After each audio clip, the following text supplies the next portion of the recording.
Hello, my name is Coldbeer. Every 2 years I make a new video about games more or less similar to Skyrim, and this is the biggest, fattest and hugest list so far. Watch it till the end, it may really surprise you. Let's start with Outward. This is an open-world RPG where the cold of the night or an infected wound can be as dangerous as a predator lurking in the dark. Outward delivers an immersive RPG experience coupled with survival gameplay, offering a deeply rewarding challenge for the most avid gamers. You can play alone or co-op, even a split screen is a possibility. Oh, what a pleasant surprise. I know, right? Finally, a split screen for non-racing and non-shooter game. Although you have to have a friend for that, and let's be fair and square and triangle, it may be mission impossible for you. Game will give you a sense of adventure and will not guide you by hand with linear story, although not everything is good. Movement and combat feels a bit clunky, voice acting could be better, and character customization is very limited. Anyway, it's a nice game, hunt it on a sale. Witcher 3: The Wild Hunt. Everyone knows this game. If you somehow avoided it, just play it. You don't have to watch this list any further. You have found your game. That's it. Your search is over. Thank you for watching. And for everyone else, instead of talking about what Witcher 3 is and its features, I will tell you 4 interesting facts. Fact 1. Card game Gwent, which you can find in Witcher, was created in 3 days. Yep, that was a deadline for its creators and they surely delivered. Fact 2. Witcher's map is 20% bigger than Skyrim's. Fact 3. At the peak of the most distant mountain on Toussaint's horizon sits a photo of development team. Useless but nice to know. And fact 4. You are an amazing person, never doubt that. Kingdom Come: Deliverance. This is basically a Skyrim just without dragons, elves, giants and penis people. Oh wait, there were no penis people in Skyrim either, so those games are even more alike. Kingdom Come: Deliverance features a very realistic combat system that requires patience and carefully calculated attacks, instead of the flailing around like Elder Scrolls veterans are used to. Game was made on $5 million budget. It may seem a lot for a casual folk like you and me, but keep in mind that Skyrim's development cost was roughly around 100 million. So maybe that's why in Kingdom Come you won't find any elves or vampires. They had money only to make people, and not even penis people. Kingdoms of Amalur: Reckoning. This game has a ridiculous story. You see, the state of Rhode Island greenlit an astonishing amount of $75 million to fund the project. Yes, the government itself gave the money to developers and ordered to make a wonderful game. You know what happened? Game managed to claw back only $4.5 million, and by this whole state of Rhode Island almost went bankrupt. About 1 million people live in there, so you can imagine that every citizen, every single one of them, lost about $70 from this deal. That is crazy. Now game is getting a remaster version. Nothing concrete yet, but Microsoft accidentally listed the game prematurely on its storefront. It will probably be released this September, so keep an eye on it. You know why? Because when government asked developers to make a wonderful game, they delivered. Game is amazing. Despite of being a financial disaster, it is one of the best RPG games ever created. I mean it. Legend of Zelda: Breath of the Wild. Although it can look a bit childish for a mature player, it has a massive, memorable open world, and when it first showed up, many were thinking about Skyrim just in a Zelda universe. You can go anywhere your eyes can see, fight tons of monsters, evil spirits, and even a few dragons. The best thing is that you can fly, well, mostly downwards, but in this world it feels amazing. It is fun to play no matter what your age is. If your kid has Nintendo Switch, just take his portable console by force. You are stronger, who are you afraid of? And then just wake up your inner child and take control of this guy whose name, if I remember right, is Zelda. Call me Zelda one more motherfucking time. Alright, jeez. Subscribe for more dad jokes. Horizon Zero Dawn series. I say series because quite soon you can play part 2 of the game on PlayStation 5. Here you will control the girl named Aloy and will try to figure out what happened to the world and why there are tons of massive mechanical animals and dinosaurs roaming around. This is a post-apocalyptic game, meaning that here you will find various ruins and ancient secrets, although game is trying to be good for everyone, so here you will find no gore and no boobs. Yeah, Aloy will not show you hers, and also you will not find some old Playboy magazine hidden in ancient ruins. Of course, Horizon Zero Dawn is more cruel than, let's say, Breath of the Wild, but when you play it, deep down you feel that it could be made better. And main protagonist is kinda boring character. She is like 18 or 19 years old, so basically every other character in game has more life experience than she does. Isles of Adalar.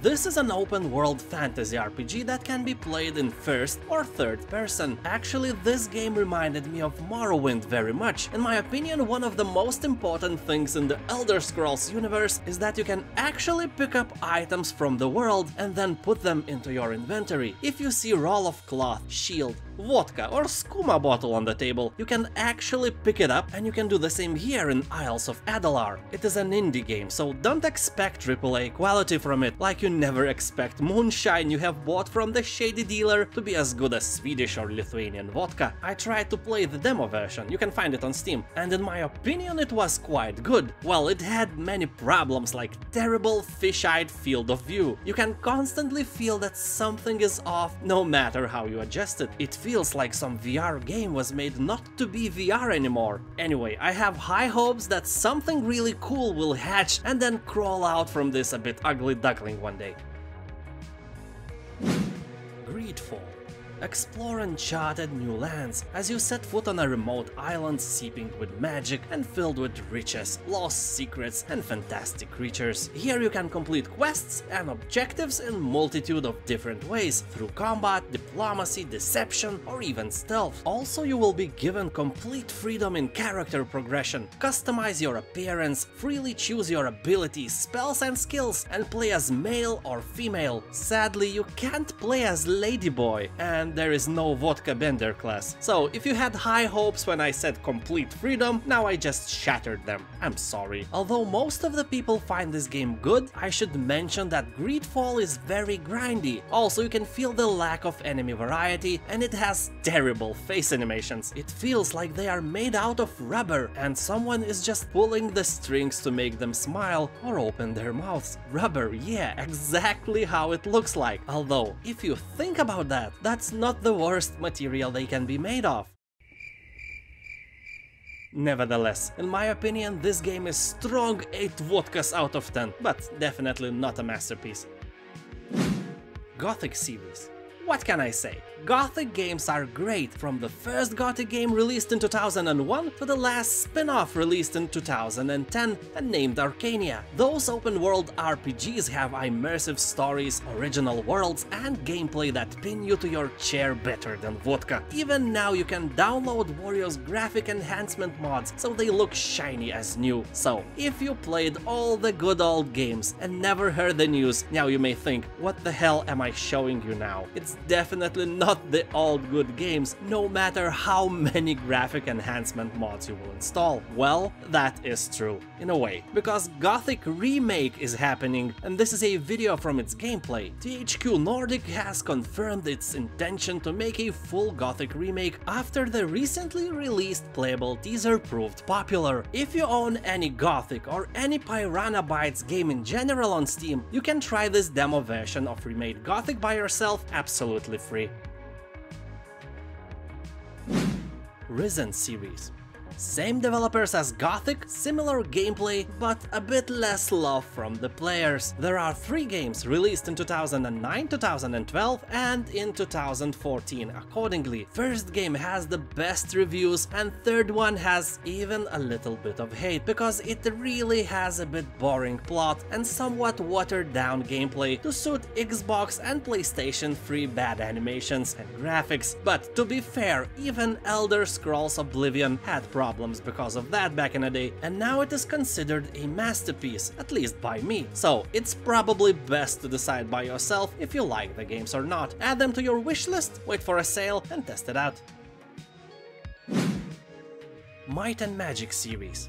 If you like old school games, I'm totally recommending you to try Might and Magic 6, 7 and 8, because earlier games are so old they are not even created for Windows and are just dungeon crawlers, not open world games. Starting from the 6th part, games were made when 3D technologies were already available, so they have a semi-open world where you can roam in any direction, but all enemies are just 2D sprites, because computers back then had...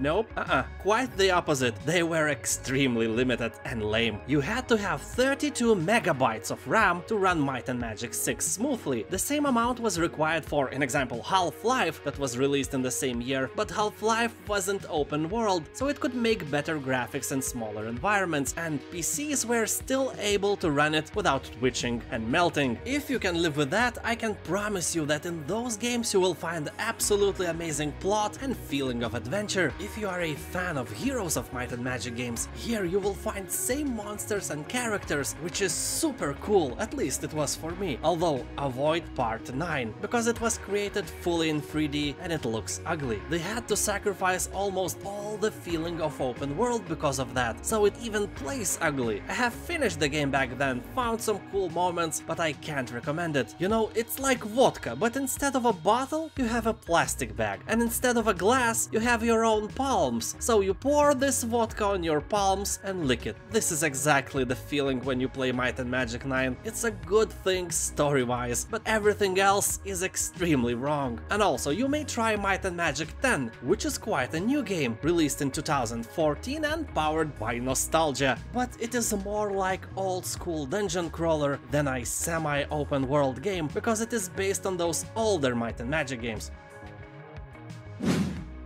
Dragon Age series. These, just like Star Wars, Knights of the Old Republic and Mass Effect games, were developed by the team at BioWare, so you can expect it to have similar structure where you are just one member of your party. In Skyrim, we usually went to the dungeons alone, or maybe took modded sexy elf companion together, more as a mascot than an actual help, but here your party members are as strong as you are. That might be a thing that repulses many loners, but the setting of fantasy world filled with dangers, dungeons and dragons is very similar to the Elder Scrolls games. And you know what? As well as in Skyrim, here are also zero penis people as well. Anyway, the key point of this is simple. I like Skyrim and I like Dragon Age, so probably you will too. Give it a try. There are currently 3 games available. Some are loved more than the others, but if you look from a perspective, they're all great and more or less interesting. Dragon Age 4 is in the making right now, but it won't be available for masses at least until late year of 2022. Middle-earth, Shadow of War and Shadow of Mordor. The best thing about playing Middle-earth games is that they make you feel overpowered without sacrificing the fear of defeat. Games have great free-flowing combat and huge, epic-looking open world full of Lord of the Rings lore to find, but what makes it special is what's going on in the background. An intriguing hierarchy of enemies that gives every victory and defeat extra meaning. I'm talking about exceptional nemesis system that makes almost every encounter with a named enemy a memorable battle. Imagine when next time you'll make potato salad, give a name to every single potato before cutting them down. The final result will definitely taste better. Hobbits would approve. Anyway, in-game you can use direct melee combat, ranged attacks, stealth-based moves, and even turn enemies against each other. And you also can collect orcs and send them to battles. Just don't get too attached to any of them. They tend to die a lot even if their opponent is weaker, although you can probably find a mod or two that fixes that. Fallout New Vegas. This time it's not a fantasy title, but I couldn't just leave it aside. The possibility of you liking Skyrim and not liking Fallout New Vegas is very slim. Game was sandwiched in between Fallout 3 and 4 and gets overshadowed a bit by its younger and older brothers. Many people think that New Vegas is a simple DLC of Fallout 3, but it is a completely different and standalone game with, I dare to say, way better story than Fallout 3 and 4. Also, I should mention that Fallout New Vegas remake is in the works right now by a team of fans. It is being made using Fallout 4 engine and so far looks really good. You can see the comparison of old and new on screen right now. But I have to be honest, the works can take a long time and similar projects usually die silently after some time, because when nobody is paying you, it is hard to keep focus no matter how passionate you are. Especially when it's not your own creation and you are just remaking someone else's epic work. Let's hope I'm wrong. Divinity 2 Developer's Cut.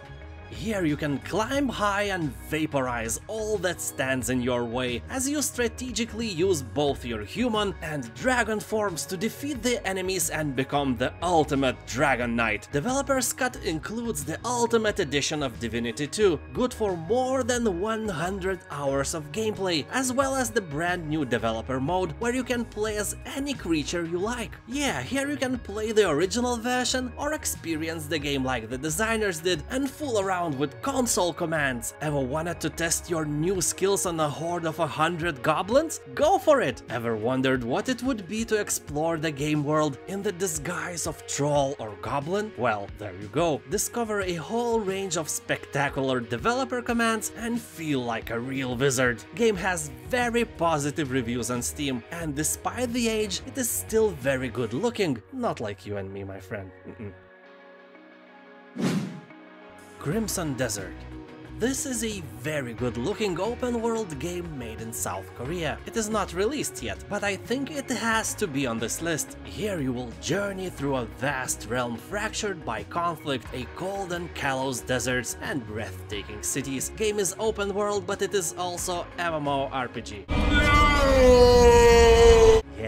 Yes, release your anger. I know it's bad, but hold your horses. Game offers story-rich single-player campaign teeming with engaging quests. It seems that developers are trying to sit on two chairs at once, and for that you need quite a wide ass. Let's hope they have it, because game, at least from this trailer, and no other exists at the time of making this video, it looks gorgeous, and I would definitely play the single-player campaign they offer. Two Worlds 2. The world is ruled by a dark lord, extremely fond of conducting experiments involving black magic. He drains his power from the soul of your sister. Being gradually deprived of her energy, she is getting weaker every day. Here you will explore many kinds of new environments, such as tropical jungles or hot savannas inhabited by various species of rhinos and ostriches. The game also features reptiles and many other wild and familiar fauna. By the way, have you noticed that in every single fantasy game there are a lot of weird creatures or mutated ones like giant spiders and scorpions, but there are always normal wolves? Yeah, wolves are just like in a real life, and everything else is crazy shit-ass creatures with no ties to reality. So in Two Worlds, when you see just normal ostriches and rhinos and other normal real-life fauna, something feels off, don't you think? So apart from exploring the game world on foot, you can also go by horse or boat, and teleports can be used as well. Game is considered as okay-ish, like 6 or 7 vodkas out of 10. It has many issues, but none of them are game-breaking, so try it without fear. Just don't expect masterpiece material. Assassin's Creed Odyssey. Of all Assassin's Creed games, Odyssey and maybe also Origins are the most Skyrim-like, and by all means, these are very different games than Elder Scrolls. I considered not to include them at all, but later I decided to put them in because I can guarantee that if you like Skyrim, there is a huge chance that you will like Odyssey as well. Keeping in mind that the Odyssey isn't realistic, and among your enemies are various monsters and mythological beasts from legends like Medusa, in example. example. It really has some high fantasy vibes. Here you will also have weapons with supernatural abilities like increased strength or the ability to instantly knock out an opponent's shield. I don't think I should tell you something more about Assassin's Creed in general. There are plenty of them, and if you were not living under the rock in the bottom of the ocean or amongst penis people, you know what Assassin's Creed games are and how they work.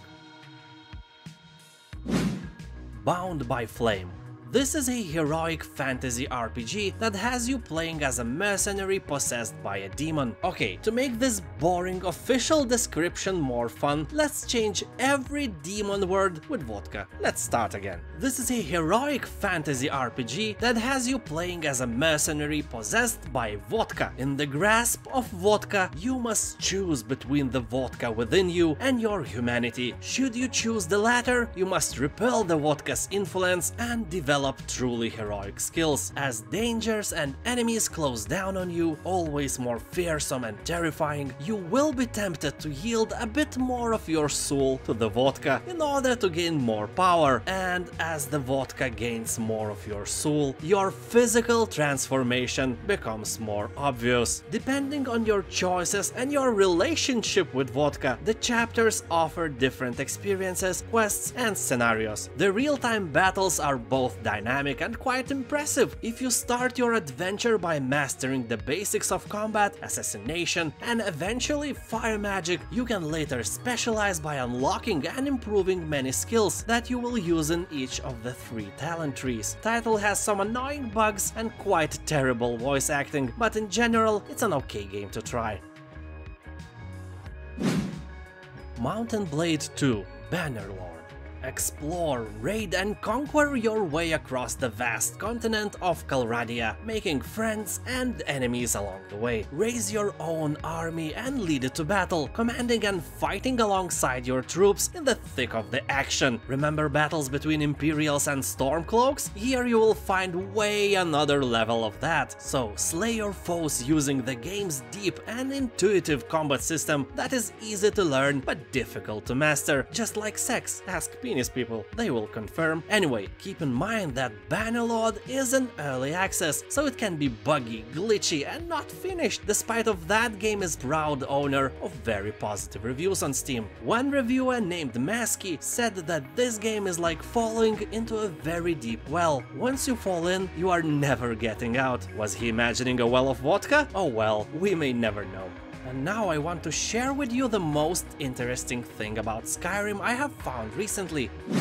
DLC named Apotheosis. It's a fan-made project, but don't get fooled, it is being made by true professionals of their craft. Apotheosis is set across 16 Vastas of Oblivion and the Dreamsleep, home of the Forgotten Dead. Reawakened after years of slumber, you are tasked with reassembling the heart of Lorkhan, survive eldritch horrors and discover stories untold. Here you will encounter unique bosses with challenging mechanics, fully voiced quests with memorable characters and personal stories. You will also discover and assemble rare and powerful artifacts, armors, outfits, spells and weapons. Mod is not released yet and we may have to wait for a while for that, but it is obviously something great and truly majestic. I spent a month making this video and now I realize that I forgot to include Dragon's Dogma.